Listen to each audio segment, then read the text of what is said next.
But Rick, a lot of the people that are doing these back office jobs in companies around the world have been doing these jobs for years. They're experts at their jobs. They know their job inside and out. Why do they need Lean Six Sigma? What is it going to help to do their job better?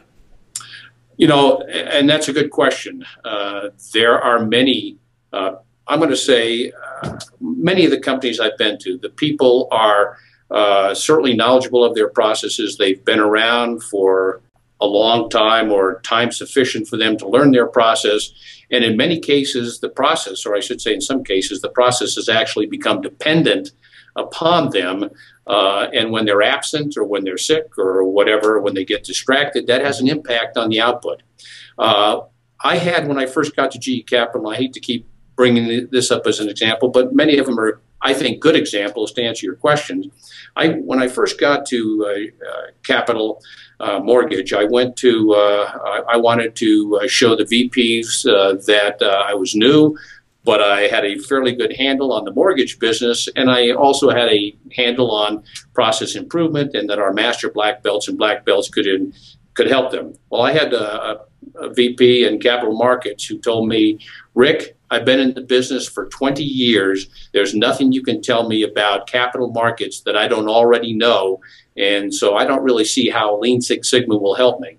Well, I asked him if he would just accept a master black belt from me for 6 months for free, and we would go ahead and show him what Lean Six Sigma could do.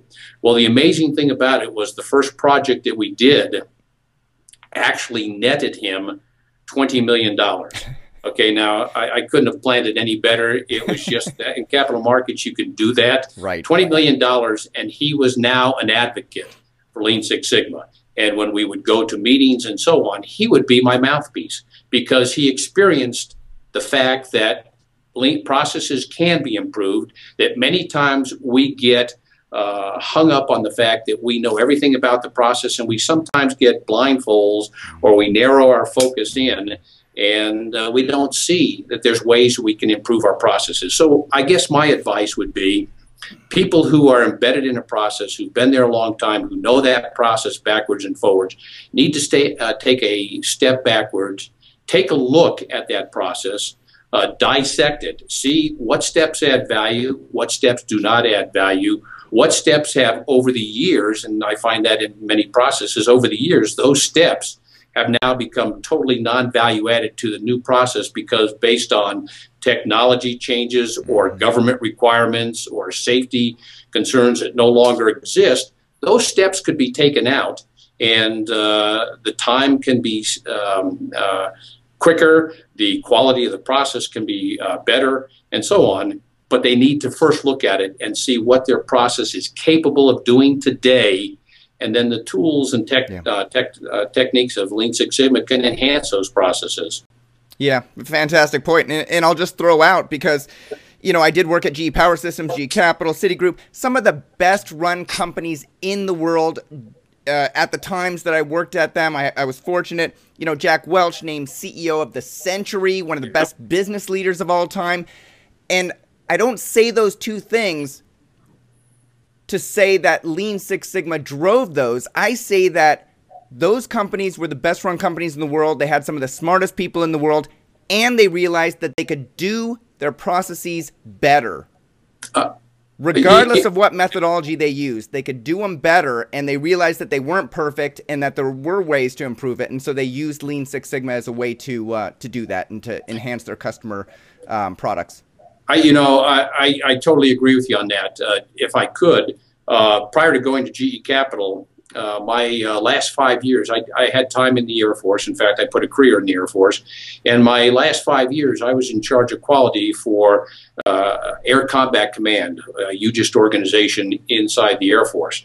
We had 39 bases, over 100,000 people, and we introduced Lean Six Sigma. We first introduced Lean and then Six Sigma to the organization. Mm-hmm. And we were doing things that we called action workout.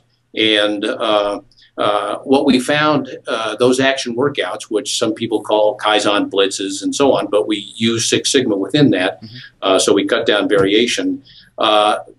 those, what they did was save the things like saving the taxpayers $5 million or $6 million on phase maintenance programs. We could then pump that money into increased what we call combat capability. And so what we dubbed Lean Six Sigma as a force multiplier. Well, now as I dealt with GE and I've dealt with businesses since then, I look at Lean Six Sigma as a force multiplier or a business enhancer. And it's to be used with what leadership and management are using within their company to supplement that, to aid that, to help enhance their business processes. So it's a force multiplier. All right, so we talked about what it can do for an organization.